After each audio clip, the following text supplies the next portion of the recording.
여러분과 제가 성경을 이렇게 읽는데 성경은 이 세상을 살다 보면 우리에게 닥칠 수 있는 거의 모든 사건을 이 안에 다 기록을 하고 있습니다.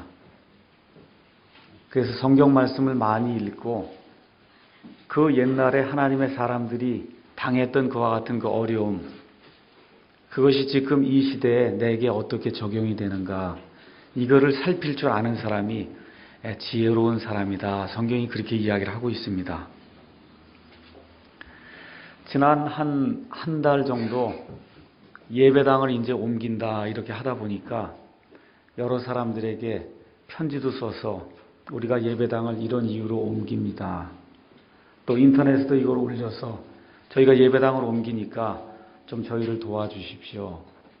또 우리 성도님들에게도 우리가 이러이러한 이유 때문에 예배당을 옮기게 됐습니다. 이렇게 제가 말씀을 드리다 보니까 자꾸 사람의 숫자를 언급하게 됩니다. 우리가 처음에 9명 시작했는데 1년 지나서 45명이 되고 또 지금 이렇게 하다 보니까 110명이 되고 지금까지 제가 한 2년 동안 사실 목회라고 하기도 어려운 정도의 그와 같은 그 수준에서 여러분과 함께 이렇게 신앙생활을 하면서 이렇게 사람의 숫자를 거의 언급하지 않았어요. 우리가 몇 명 모인다, 뭐 한다 그런 얘기를 하지 않았는데 하여튼 지난 한 달 정도는 이래저래 원하든 원치 않든 우리 교회가 하여튼 110명으로 늘어났습니다. 또 여기 오면은 또 사람들이 이렇게 늘 겁니다. 이런 이야기들을 이제 하다 보니까 제 양심이 이렇게 좀 편안하지 않습니다. 이사야서 2장 22절 가서 보니까 너희는 사람을 의지하지 말라. 그의 호흡은, 그의 숨은 그의 콧구멍에 있나니 그를 수에 넣어야 될 그와 같은 이유가 어디 있냐 그렇게 이야기하거든요. 사람이 8명이 모이든 20명이 모이든 100명이 모이든 1000명이 모이든 하나님 보시기에는 사람의 숫자가 그렇게 중요하지 않다는 겁니다. 근데 우리 사람으로서는 일을 수행하려고 하다 보니까 사람들을 설득해야 되고 이 일이 정당하다고 하는 것을 자꾸 이야기하려고 하다 보니까 사람의 숫자를 이제 자꾸 언급을 하게 됩니다. 교회가 커지다 보면 사람 숫자뿐만 아니라 우리 헌금이 이 정도 나옵니다. 우리 예배당에 50만 명이 앉을 수 있습니다. 우리 목사가 미국의 어디 신학대학에서 박사를 했습니다. 우리 교회 일주일 11조가 얼마가 나옵니다. 내가 이번에 무슨 교회 일을 하고 지난 20년 동안 무슨 교회를 섬기느라고 내가 이러이러한 일들을 했습니다 하고 하는 자기 자랑이 우리 가운데 나올 수 있는 그런 확률이 너무나 많아요. 목사뿐만 아니라 성도님들도 이와 같은 그 자기 자랑에 빠지거나 아니면 교만에 들어서 그래서 내 것을 자꾸 자랑하려고 하는 그런 그 어려움에 빠지지 않을까 하는 그런 그 염려가 좀 됩니다. 여기 오늘 그 사무엘기 하 24장 말씀을 읽었는데 여기 나오는 그 인물은 다윗이라고 하는 사람입니다. 사도행전 13장 22절에 가서 보니까 다윗을 가리켜서 하나님의 마음에 합한 사람이다. 성경이 그렇게 기록하고 있어요.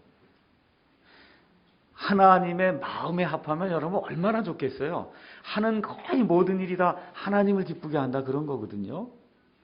지금 하나님의 마음에 합한 사람 다윗이라고 한 사람의 말년의 역사가 지금 이 안에 사무엘기 하 24장에 지금 기록이 되어 있습니다.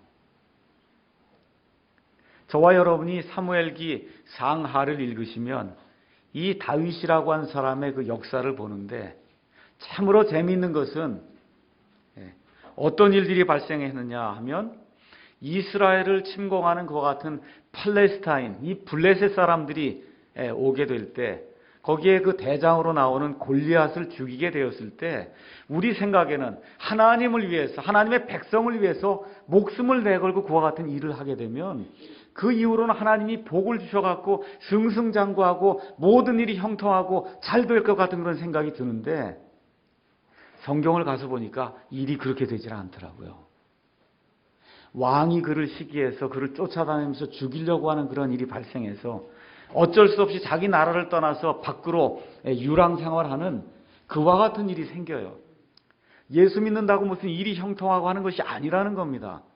예수님을 믿고 하나님의 일을 할 수 있는 그러한 단계에 이르기까지 하나님께서 시련과 고통과 고난을 통해서 한 사람을 하나님의 마음에 합한 그런 사람으로 만들기 위해서 하나님이 열심을 가지고 그 사람을 빚어나가는 그러한 내용이 여기 사무엘기 상하에 이렇게 기록이 되어 있습니다.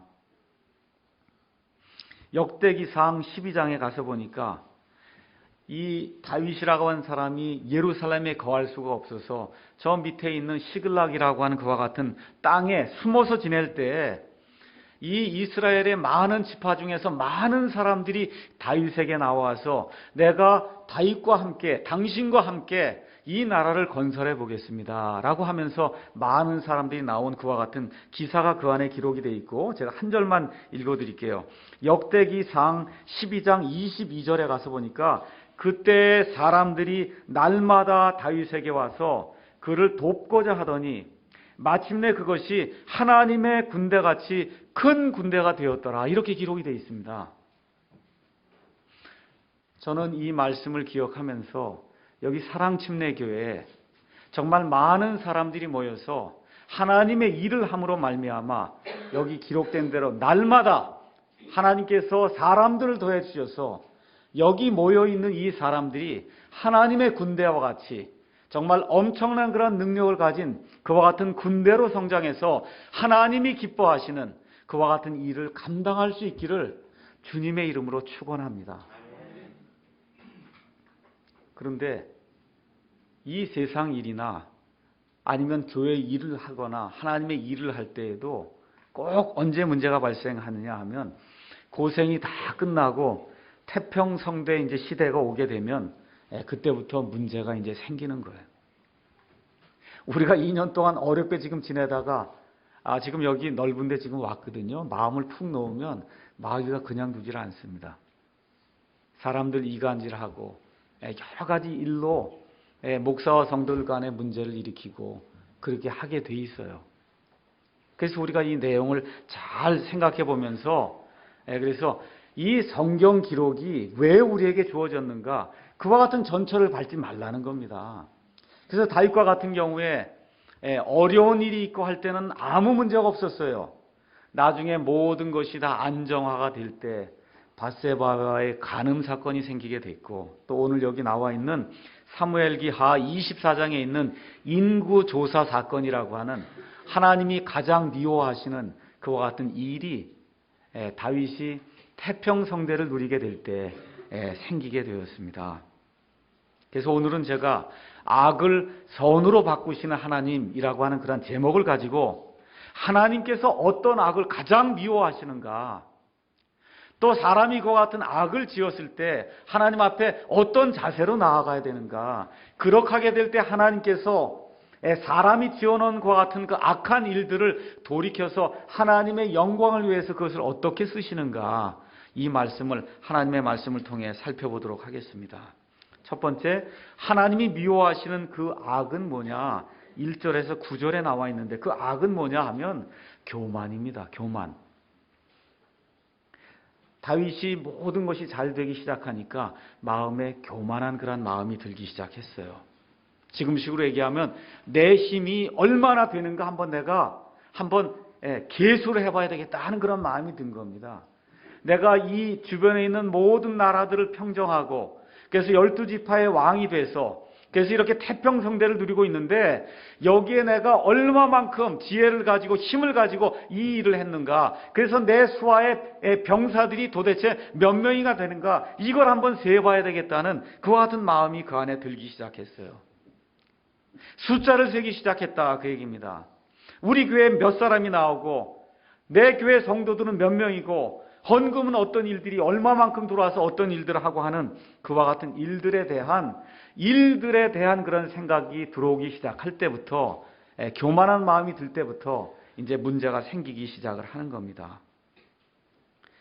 사실 이스라엘 백성의 경우에는 백성의 수를 세는 인구 조사를 하는 것이 당연한 일입니다. 여러분이 출애굽기 30장 또 민수기 30장에 가서 보시면은 이 이집트 땅에서 이 모세와 함께 나온 그런 사람들을 다 수를 세게 했어요. 인구조사를 함으로 말미암아 20살이 넘어서 싸움에 갈 수 있는 그런 사람들 몇 명인가를 세서 그 각 사람이 반 세겔씩의 그 하나님께 드리는 헌금을 내게 해서, 그래서 그걸 가지고 제사장들과 성전을 관리하는 사람들이 하나님의 일을 할 수 있도록 돈이 얼마가 들어오는지를 알아야 그걸 가지고 계획을 세울 수 있지 않습니까? 그래서 인구조사를 통해서 반세겔씩 내도록 그렇게 하나님께서 만들어 주셨어요. 그러니까 이스라엘 백성이 이 수를 세는 것은 그건 문제가 아닙니다.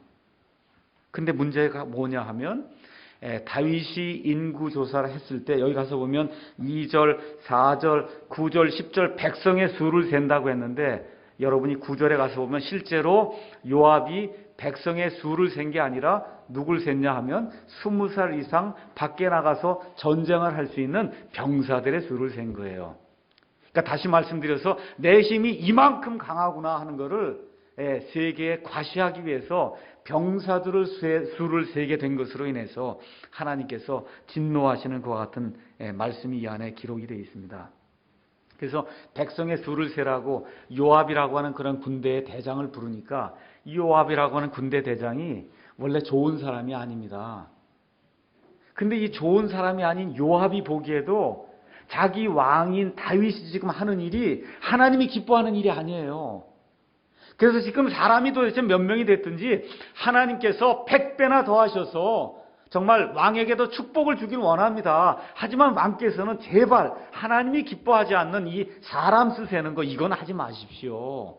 그러면서 역대기상 21장에 가서 보니까 똑같은 그런 말씀이 나오는데 왕께서 이와 같은 일을 하게 되면 이스라엘 백성이 범법을 하는 그와 같은 원인이 되고 계기가 돼서 하나님의 진노가 임할 터이니까 왕께서는 그런 일을 하지 마시라고 부탁하는 그런 내용이 여기 나와 있습니다.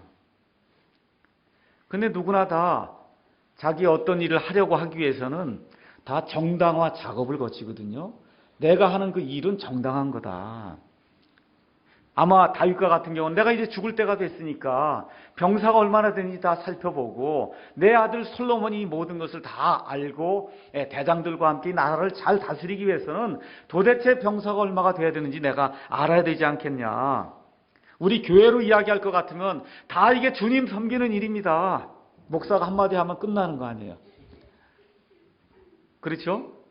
어거지로 헌금을 하고 어거지로 주의 일을 한다고 해서 사람들이 이렇게 어거지로 하게 한다고 하면서도 내거는 그 표어는 항상 주님의 일입니다. 뭐 주님의 일이라고 하니까 다 할 수 없이 하는데 마음속에는 불만이 굉장히 많거든요. 여기 성도들이 보시면 이게 주님의 일인지 목사가 원하는 일인지 말은 안 해도 웬만한 사람들 다 알 수가 있어요. 그래서 이와 같은 정당화 작업하는 거 이거 하나님이 원치를 않습니다. 그래서 교회가 또 목사가 여기 있는 집사들이 교회의 지도자들이 이와 같은 일을 하게 되면 하나님이 기뻐하지 않습니다. 제가 다시 한번 말씀드리지만 우리 하나님은 영이시기 때문에 하나님께 나와서 하나님께 경배하는 자들이 영과 진리로 하나님께 경배를 드려야지 숫자 노름을 해서 안 된다 그 얘기입니다. 우리 교회가 몇 명이 모인다. 우리 뭐 성전이 몇 명이 앉을 수 있는 그런 자리가 있다. 이건 하나님 보시기에 아무 소용이 없어요. 하나님이 보시는 것은 상한 심령이라고 이야기를 했거든요. 그러니까 저와 여러분이 여기 큰 예배당에 있든지 조금 작은 예배당에 있든지 가장 중요한 것은 이 시간에 나와서 앉아 있을 때 내가 영으로 내 영으로 하나님께 지금 예배하고 있는가? 여기 있는 하나님의 성경 말씀이 진리를 가지고 이 진리에 있는 말씀만을 선포하고 이 진리에 있는 말씀을 따라 내가 살려고 하는가? 결심을 하는가? 하나님이 기뻐하시는 것은 그것이다. 성경이 그렇게 이야기를 하고 있습니다. 그래서 우리 하나님께서 창세기부터 시작해서 요한계시록에까지 무엇을 보여주시느냐? 하나님의 마음을 보여주시는 거예요. 나는 이런 것을 원한다고 하나님의 마음을 보여주십니다. 그렇게 하다가 맨 마지막에는 자기의 아들을 이 땅에 보내셔서 이 하나님 아버지의 마음이 어떤 것인가, 사람의 몸을 입고 오신 그 하나님께서 몸소 그것을 보여주심으로 말미암아 그것을 여기에 기록하심으로 말미암아 하나님이 어떤 것을 원하신다 하는 것을 우리에게 낱낱이 가르쳐 주셨습니다. 그래서 저와 여러분이 사복음서를 읽게 될 때 하나님께서 보여주시고자 하는 그 하나님의 마음, 그것을 우리가 읽는 거예요. 그래서 그 마음을 따라서 하나님께 경배를 해야지, 내 수나 내 힘을 과시하려고 하면 하나님이 50만 명이든 100만 명이든 하나님이 기뻐하지 않는 일은 하나님이 복을 주지 않습니다. 어쨌든 하나님께서 역대기상 21장 7절에 가서 보니까 하나님께서 그 일을 기뻐하지 않았다고 성경이 분명히 기록했어요. 그럼에도 불구하고 하나님께서 이 일을 통해서 이루고자 하는 그와 같은 목적이 있었기 때문에 요압과 그의 사람들이 9달하고 20일 동안 온 이스라엘과 유다를 다니면서 인구조사를 하게 그렇게 만들어줬습니다. 그래서 요압이 예루살렘을 떠나서 요르단강을 건너서 그 옆에 있는 아로엘이라고 하는 그런 도시로 갔다가, 그 다음에 저 북쪽으로 가서 갓 지파에게 갔다가 길르앗에 갔다가 단에 갔다가 해서 저 왼쪽으로 또 옮겨가서 맨 왼쪽에 있는 두로와 시돈 지방을 갔다가, 그리고 맨 밑에 부엘세바라고 하는 유다의 맨 마지막 그런 도시에 갔다가 예루살렘에까지 오니까 얼마가 걸렸냐 하면 9달하고 20일이 걸렸어요. 그래갖고 이 사람들이 인구조사를 해보니까 총 130만 명의 병사가 우리 땅에 있습니다 라고 하는 그러한 보고를 다윗에게 하게 되는 그러한 일들이 그 안에 기록이 되어 있습니다. 하나님이 가장 미워하시는 죄가 뭐냐 하면 성경은 교만이라고 이야기합니다.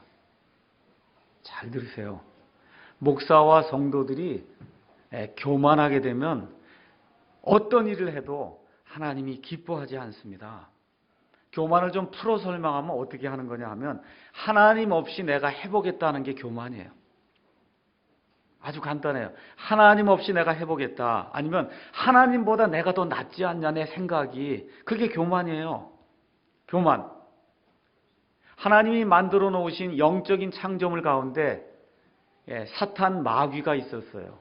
루시퍼라고 하는 그러한 그 이름을 가진 그 마귀가 내가 하나님같이 되리라고 하는 이와 같은 외침과 함께 교만죄에 빠짐으로 말미암아 이 온 우주 공간에 처음으로 죄가 들어오기 시작했고, 아담과 이브도 하나님 없이 내가 이 선과 악을 알게 하는 이 나무의 열매를 먹기만 하면 모든 것을 할 수 있다고 하는 이와 같은 교만죄에 빠짐으로 말미암아 인류에게 죄가 들어왔다고 성경이 이야기하고 있습니다. 하나님께서 아브라함에게 씨를 주겠다고 했지만 아무리 살펴봐도 안 될 것 같으니까 내 힘으로 한번 해봐야 되겠다는 그와 같은 교만죄가 들어가서 낳은 그 아들이 이스마엘이에요. 여기 나와 있는 다윗도 마찬가지고, 이 세상에 예수 그리스도를 믿지 않는 모든 사람들이 짓는 그 죄가 뭐냐 하면 궁극적으로 교만죄예요. 나 혼자 할 수 있다는 겁니다. 나 혼자 살 수 있다고 주장하기 때문에 하나님께서 지옥 불 속으로 보낼 수밖에 없다, 그렇게 이야기하는 겁니다. 그래서 디모데전서 3장 6절에도 목사의 자격을 이야기하면서 초신자는 목사를 삼으면 안 된다, 그렇게 기록하고 있어요. 왜 그러냐면 그가 마귀가 지은 그 교만죄에 빠져서 정죄에 이를까 봐 초신자는 절대 목사를 삼으면 안 된다, 그렇게 이야기하고 있습니다. 교회 안에도 질서가 있거든요. 교회 안에도 질서가 있어요. 이 질서를 모든 걸 무시를 하고 내 힘으로 뭘 한번 해보겠다고 하게 되면 그게 교만한 일입니다. 자, 이렇게 해서 첫 번째 우리가 살펴본 건 하나님이 교만하다고 하는 그 교만죄를 미워하신다. 여러분, 죄 안 짓는 사람 있습니까? 다 짓죠. 저도 마찬가지에 죄 져요. 어쩔 수 없어요. 근데 두 번째는 뭐가 있냐 하면 죄를 인정하는 사람이 있고 죄를 끝까지 인정하지 않는 사람이 있다는 거예요. 다윗이 왜 하나님의 마음에 합한 자가 되었냐 하면 죄를 안 져서 그런 게 아니에요. 죄를 지었는데 그 죄를 인정을 하고 하나님께 통회하는 심정을 가지고 하나님께 나오는 그 자세가 하나님 보시기에 좋았다, 성경이 그렇게 이야기를 하는 겁니다. 그래서 10절에서 14절에는 죄를 인정하는 사람의 그 복됨에 대해서 이야기를 하고 있습니다. 거기 10절에 가서 보니까 뭐라고 썼냐면, 다윗이 백성의 수를 센 뒤에 그의 마음이 그를 찌름으로 다윗이 주께 고백하는 그와 같은 내용이 그 안에 나옵니다. 하나님, 내 힘을 과시하려고 제가 이와 같은 죄악을 저질렀습니다. 미안합니다. 하나님 잘못했습니다 하고 양심에 찔려서 하나님 앞에 자기 죄를 인정하는 그와 같은 내용이 나와요. 제가 제 아내에게 제일 많이 하는 말 중에 하나가 잘못했다 그렇게 얘기하는 겁니다. 잘못했다. 그게 왜 그러냐 가서 보니까 성경에 내가 죄를 지었노라 라고 하는 그런 말이 여러 차례 나오는데 그 여러 차례 중에 가장 많이 다윗이 6차례나 사무엘기하 12장 13절, 24장 10절, 24장 17절, 역대기상 21장 8절, 시편 41편 4절, 51편 4절에 내가 죄를 지었다라고 하는 그런 말을 성경에서 다윗이 제일 많이 합니다. 어떻다는 거예요? 마음이 연약하고 마음이 부드럽다는 거예요. 유연하다, 부드럽다 그 얘기입니다. 밧세바 사건 때 하나님의 대언자 나단이 나오니까 어떻게 해요? 내가 하나님께 죄를 지었나이다. 사무엘기하 12장 13절의 기록. 내가 하나님께 죄를 지었나이다. 근데 잘 들으세요.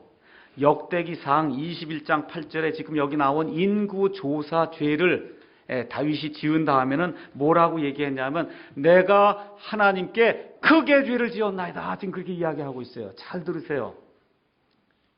우리 사람의 생각은 어떤 게 더 큰 죄 같아요? 간음을 저지르고 그로 말미암아 그 여인의 남편을 죽이자. 정말 이렇게 사악한 죄가 있을까? 우리 사람은 그렇게 생각이 드는데 지금 하나님 보시는 그런 관점에서는 교만죄가 훨씬 더 크다는 거예요. 그래서 지금 다윗이 밧세바와의 그 일로 인해서 죄를 고백할 때는 내가 죄를 지었습니다. 그렇게 이야기하는데 여기 인구조사 죄를 지금 하나님 앞에 고백할 때는 내가 하나님 앞에 극도로 크게 죄를 지었나이다. 지금 그렇게 고백을 하고 있습니다. 밧세바 사건으로 몇 명이 죽었어요. 밧세바와 그 아들인 밧세바와 다윗에게서 나온 그 아이가 죽었고 그 이후에 그 일로 말미암아 그 가정의 불행이 임해서 그의 아들 암논이 죽고 압살롬이 죽고 그 다음에 아도니아라고 하는 그런 아들이 죽고 또 우리아라고 하는 밧세바의 남편이 죽어요. 그래서 총 5명이 죽습니다. 그런데 지금 여기 가서 보니까 인구조사 죄로 말미암아 몇 명이 죽느냐 하면 몇 명이 죽는다 그래요? 7만 명이 죽는다. 성경이 15절 가서 보세요. 이에 주께서 그 아침부터 정하신 때까지 이스라엘 위에 역병을 보내시니 단에서부터 브엘세바에 이르기까지 백성 중에서 몇 명이 죽어요? 7만 명이 죽었다. 성경이 그렇게 이야기하는 겁니다. 밧세바와의 간음죄는 사람이라면 게으름에 빠지고 욕정에 빠지면 지을 수 있는 의도적으로 짓지 않은 그런 죄예요. 이렇게 거닐다가 여인이 목욕하는 걸 보게 됨으로 말미암아 음욕이 들어와서 전혀 의도하지 않고 하나님께 지은 그와 같은 죄예요. 근데 지금 여기 나와 있는 이 인구 조사를 했을 때 그 죄악은 다윗이 마음속으로 그걸 계획을 해서 내가 내 힘으로 무언가를 했다고 하는 것을 과시해야 되겠다고 하나님 앞에 교만한 그런 마음을 가지고 행한 그런 죄이기 때문에 그래서 하나님이 자그마치 7만 명이라고 하는 그런 사람을 죽이는 그와 같은 엄청난 형벌을 내리시는 것을 성경을 통해서 우리가 볼 수가 있습니다. 그래서 잠언 6장 16절에서 19절에도 가서 보면 하나님이 가장 미워하는 것이 뭐냐 하면 교만한 눈이다. 성경이 그렇게 이야기하고 있습니다. 그래서 하나님께서 인구조사 기간이 거의 9개월이 넘었는데 하나님이 기회를 주신 거예요. 회개하고 돌이키라고 기회를 9개월 이상이나 줬는데 다윗이 회개를 합니까? 안 합니까? 안 하죠. 그렇게 될 때 하나님께서 극도의 형벌을 다윗과 그 이스라엘 백성에게 내리는 것이 이 성경에 기록이 되어 있습니다. 무엇이든지 전에 기록된 것은 우리의 배움을 위해서 기록되었다라고 로마서 15장 4절이 이야기합니다. 그럼 우리가 이거 배워야 될 거 아니에요, 여기서. 그렇죠? 어떻게 했길래 도대체 7만 명이 죽었을까? 이 교만죄가 어떤 죄이기 때문에 이렇게 7만 명이나 사람이 죽을 수밖에 없는가? 여기서 우리가 이걸 생각을 하면서 정말 우리 자신에게 이걸 가져다가 적용을 좀 해야 됩니다. 다시 말씀드려서 의도적으로 하나님이 원치 않는 일을 한 번, 두 번, 세 번, 네 번, 다섯 번 계속해서 반복하게 되면 하나님이 기뻐하지 않는다는 거예요.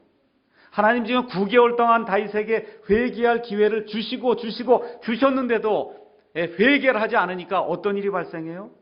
어떤 일이 발생해요? 하나님의 형벌이 임하더라. 성경이 그렇게 기록하고 있는 겁니다. 하나님께서 가정을 허락해 주셨어요. 남편과 아내가 하나님 안에서 예수 그리스도의 사랑을 가지고 서로 사랑하고 순종하는 그런 관계를 맺으라고 하나님이 주셨음에도 불구하고 남편과 아내가 의도적으로 계속해서 예수 그리스도의 사랑을 가정에서 실천하지 못하면 그럼 하나님의 형벌이 임할 수밖에 없다고 성경이 이야기하는 겁니다. 하나님께서 우리에게 아이들을 주셨어요. 부모와 자식이 어떤 관계를 맺어야 할지 하나님이 분명히 보여주셨음에도 불구하고 아이들이 하나님 아버지의 뜻을 따르지 아니하고 부모를 공경하지 아니하고 하나님 아버지가 미워하시는 그런 악을 계속해서 행하게 되면 하나님이 그냥 두지 않는다 그 얘기입니다.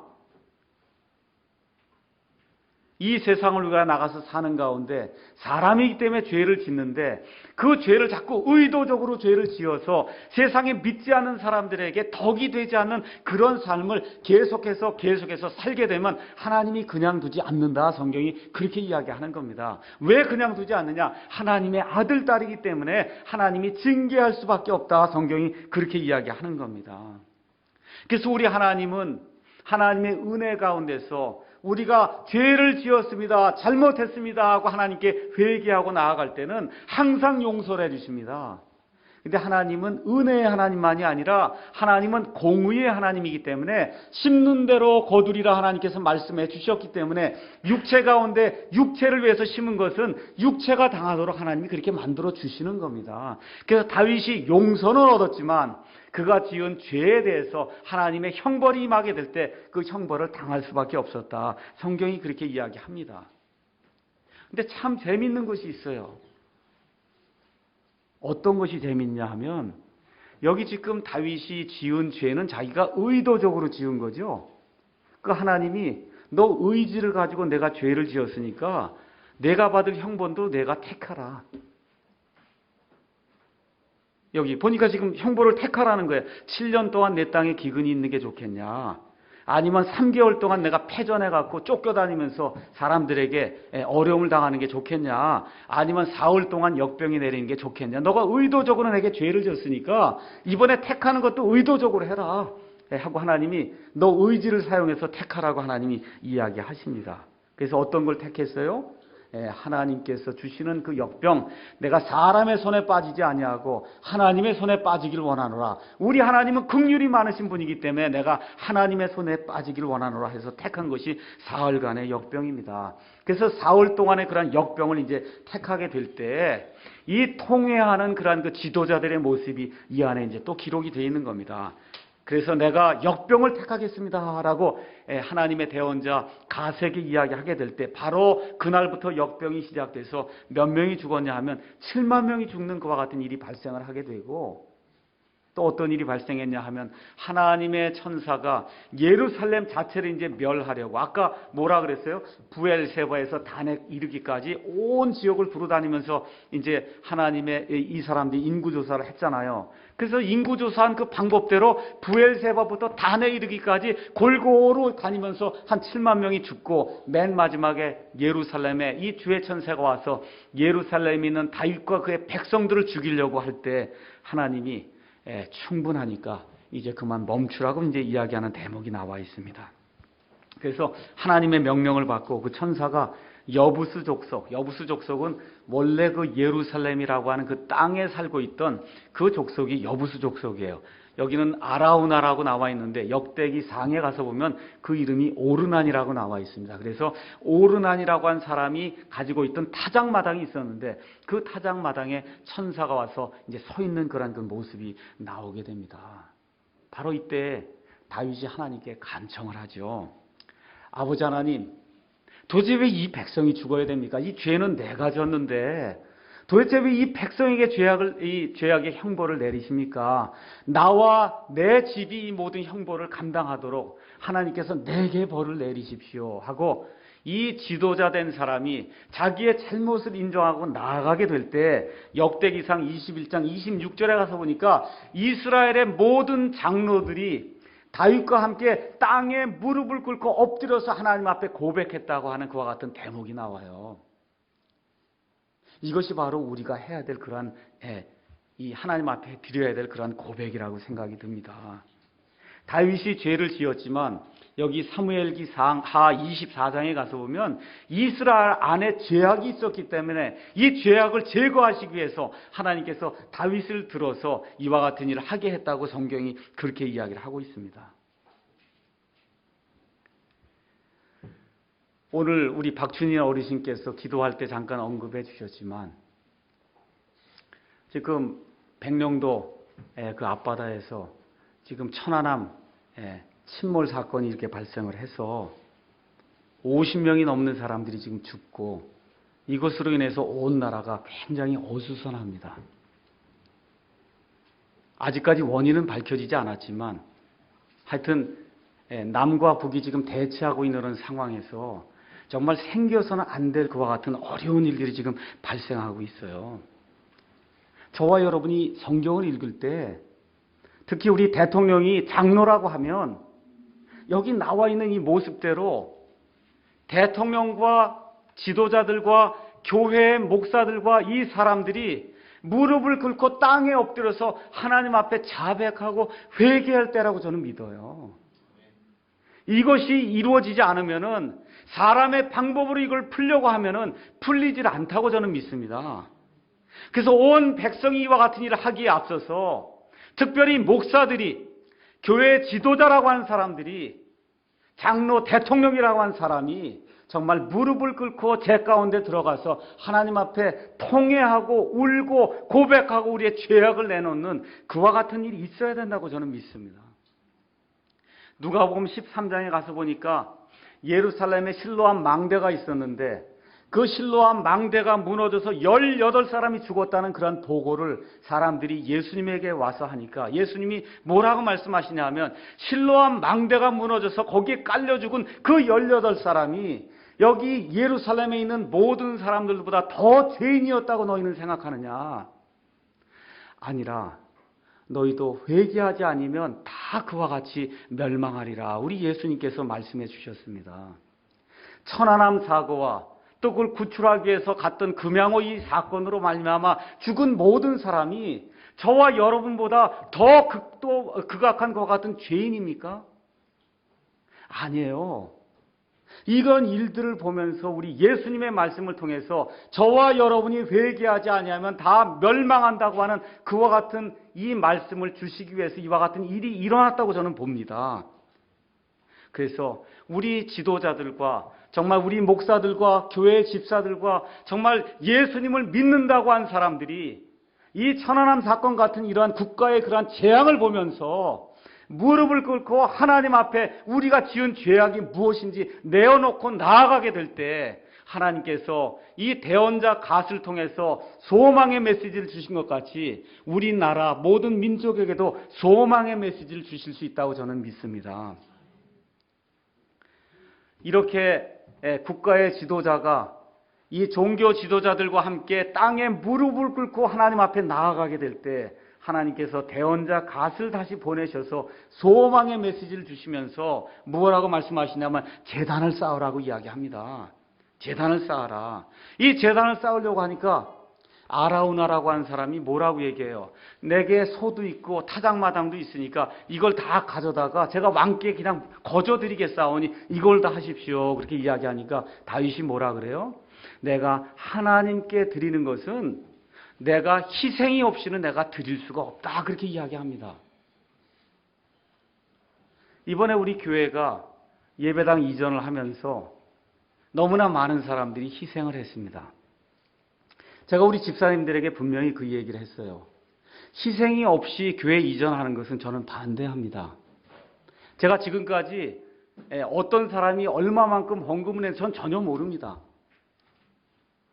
하지만 이번에 예배당 이전을 하는 경우에는 반드시 희생이 있을 때 이전이 되는 거지, 다 은행에서 빚내 갖고 뭐 이렇게 하는 그런 방식의 그 이전은 저는 찬성하지 않습니다.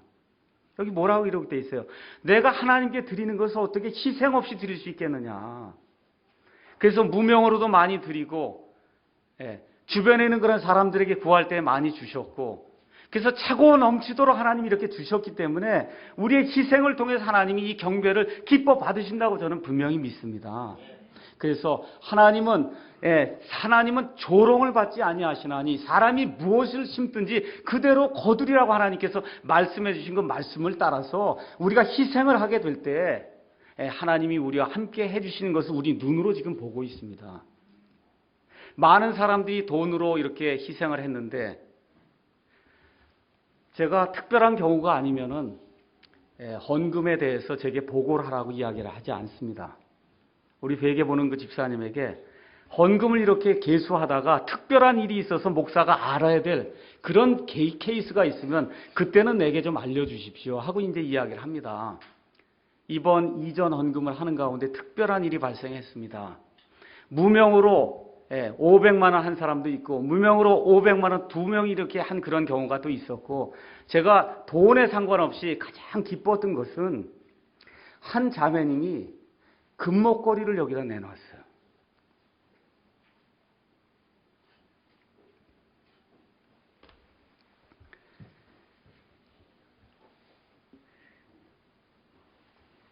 지금까지 그런 이야기를 저도 들었습니다.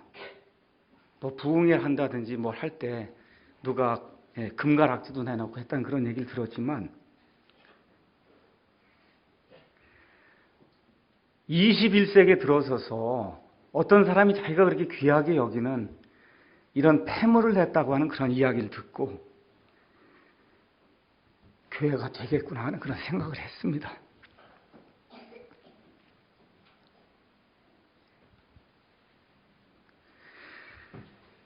이번에는 건물을 찾는 것, 또 집사님들이 결의해서 돈이 모자라면 우리가 다 같이 각출해서 매달 월세를 내겠습니다. 그렇게 했고, 매일 또 나오셔서 작업 감독을 해주신 그런 분도 있고, 또 음향 작업을 하느라고 정말 그렇게 힘을 써주신 그런 분도 있고, 책 정리해 주신 분, 나는 돈이 없으니까 그냥 신용카드로 다 책장을 갖다 사다 놓겠습니다 해서, 헌금은 아니지만 책장을 가져다 놓으신 분도 있고, 나오셔서 청소해 주신 분도 있고, 이 모든 것이 하나님을 기쁘게 하는 일이다. 성경이 그렇게 이야기하고 있습니다.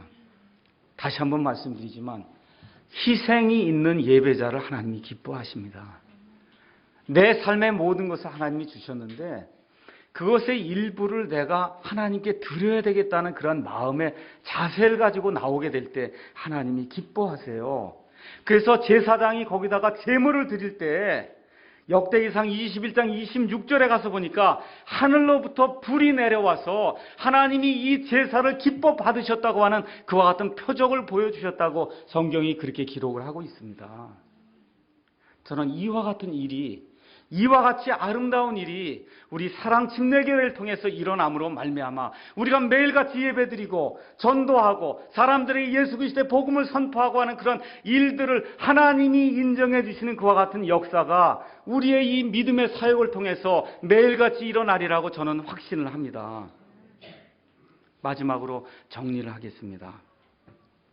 다윗이 이렇게 오르난에게서 산 이 땅은 어떤 땅이냐 하면, 과거에 믿음의 조상 아브라함이 자기 아들 이삭을 잡아서 하나님께 드리려고 했던 그 모리아 산입니다.